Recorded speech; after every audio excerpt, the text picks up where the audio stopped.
The symptoms that many people are blaming social media for are those of dopamine deficiency or depression. This leads to them being more liable to addiction to decrease the too low levels of dopamine, which originate from how boring life is becoming, and how detached people are from each other, which is simply because of how many people are there in the world. This means that even in the absence of usage of social media, people will still be forced to be isolated from everybody else because there are just too many people to socialize within your surrounding real-life community or society. Meaningless life, insane boredom from lack of interesting stuff, the overwhelming increase in number of toxic people who feed on irritating other people that they can because it proves to themselves that they are right about not caring about anything and that they are better than all those who are more successful and more happy than they are in life, and the general increase in the number of people on planet Earth,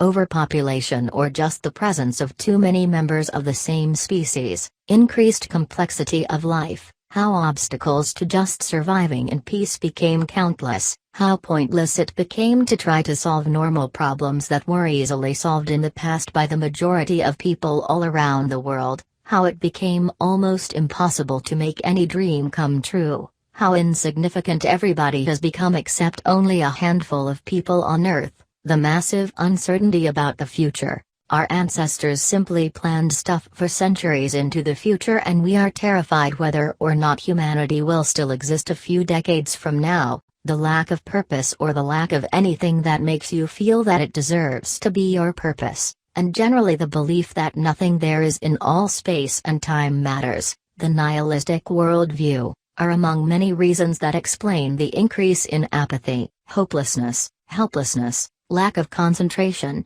loss of interest and motivation, symptoms of ADHD and the rest of the symptoms that are ascribed to millennial people. These reasons lead to dopamine deficiency or depression that social media is mistakenly blamed for, although social media is serving as a safety net that currently keeps people from hitting rock bottom.